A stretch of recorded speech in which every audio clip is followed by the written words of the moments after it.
Hello friends, welcome to my education helpline channel. বন্ধুরা, আমি ঝম্পা। আজ আমি তোমাদের কাছে আবার একটা নতুন ভিডিও নিয়ে হাজির হয়েছি।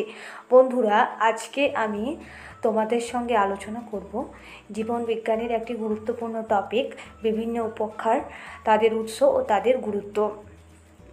তো বন্ধুরা, এই টপিক থেকে বিভিন্ন কম্পিটিটিভ এক্সামে প্রশ্ন আসে, যেমন সিংকোনা গাছের ছালে কোন উপক্ষার পাওয়া যায়, অথবা সর্পগন্ধার ছালে কোন উপক্ষার পাওয়া যায়, অথবা ধুতুরা গাছের পাতা ও ফলে কোন উপক্ষার পাওয়া যায়, এবং এগুলির কী গুরুত্ব রয়েছে। এইসব প্রশ্ন উত্তর নিয়ে আজকের আমার ভিডিওর আলোচনা। তাই ভিডিওতে যাওয়ার আগে বন্ধুদের কাছে আমার একটা রিকোয়েস্ট, ভিডিওটা ভালো লাগলে অবশ্যই একটা লাইক করে দেবে, আর আমার চ্যানেলটাকে সাবস্ক্রাইব করে আমার পাশে থাকবে, আর ভিডিওটা অবশ্যই মন দিয়ে দেখবে। আশা রাখি বিভিন্ন আপকামিং কম্পিটিটিভ এক্সামের জন্য তোমাদের খুব খুব কাজে লাগবে। বন্ধুরা, আজকের আমার সায়েন্স জিকে থেকে প্রথম প্রশ্ন, যে সর্পগন্ধা ছালে কোন উপক্ষার পাওয়া যায়। খুব ইম্পর্টেন্ট প্রশ্ন। উত্তরটা হবে সর্পগন্ধা ছালে রেসার্পিন নামক উপক্ষারটি পাওয়া যায়। বন্ধুরা, এখান থেকে আর একটা প্রশ্ন হয় যে সর্পগন্ধার কোন অংশে এই রেসার্পিন নামক উপক্ষারটি পাওয়া যায়। তখন উত্তরটা হবে যে রেসার্পিন উপক্ষারটি সর্পগন্ধার ছালে পাওয়া যায়, আর এই রেসার্পিন উপক্ষারটি উচ্চ রক্তচাপ নিয়ন্ত্রণে সাহায্য করে। নেক্সট প্রশ্ন, সিংকোনা ছালে কোন উপক্ষার পাওয়া যায়। খুব ইম্পর্টেন্ট প্রশ্ন। উত্তরটা হবে সিংকোনা ছালে কুইনাইন উপক্ষারটি পাওয়া যায়, আর এই কুইনাইন উপক্ষার থেকে ম্যালেরিয়া রোগের ঔষধ তৈরি হয়। নেক্সট প্রশ্ন, ধুতুরা গাছের পাতা ও ফলে কোন উপক্ষার পাওয়া যায়।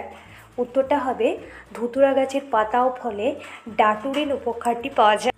এই ধুতুরা গাছের পাতা ও ফলে থাকা ডাটুরিন উপক্ষারটি হাঁপানি রোগের ঔষধ হিসাবে ব্যবহার করা হয়। প্রশ্ন, আফিম গাছের কাঁচা ফলে কোন উপক্ষার পাওয়া যায়। খুব ইম্পর্টেন্ট প্রশ্ন। উত্তরটা হবে আফিম গাছের কাঁচা ফলে মরফিন নামক উপক্ষারটি পাওয়া যায়। এই মরফিন নামক উপক্ষারটি ঘুমের ও বেদনানাশক ঔষধ হিসাবে ব্যবহৃত হয়। প্রশ্ন, কফি গাছের বীজে কোন উপক্ষার পাওয়া যায়। উত্তরটা হবে কফি গাছের বীজে ক্যাফিন নামক উপক্ষারটি পাওয়া যায়।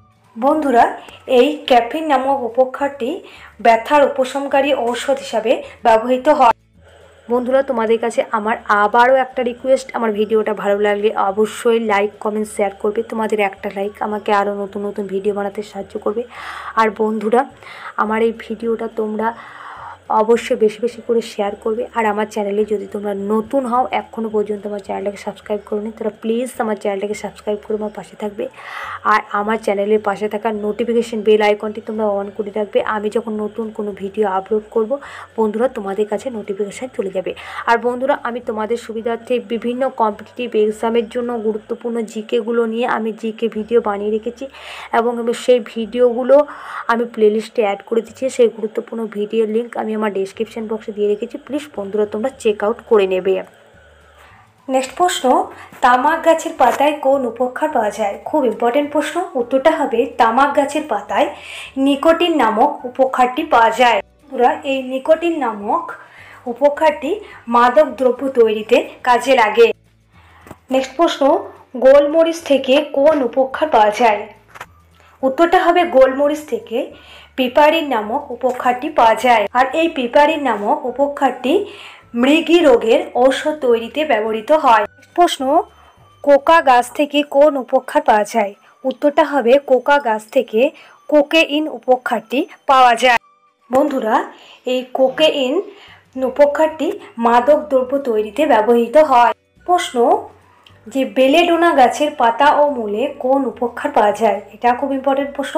তো উত্তরটা হবে বেলেডোনা গাছের পাতা ও মূলে অ্যাট্রোপিন উপক্ষারটি পাওয়া যায়। এই অ্যাট্রোপিন উপক্ষারটি রক্তচাপ বৃদ্ধিতে ও স্নায়ু উজ্জীবিত রাখার ঔষধ তৈরিতে ব্যবহৃত হয়। নেক্সট প্রশ্ন।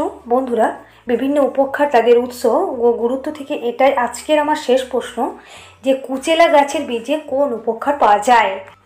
উত্তরটা হবে যে কুচেলা গাছের বীজে স্ট্রিকনিন নামক উপক্ষারটি পাওয়া যায়। বন্ধুরা, এই কুচেলা গাছের থেকে পাওয়া স্ট্রিকনিন উপক্ষারটি পেটের পীড়ার ঔষধ তৈরিতে ব্যবহৃত হয়। বন্ধুরা, আমার এই ভিডিওটা শেষ পর্যন্ত দেখার জন্য অসংখ্য ধন্যবাদ।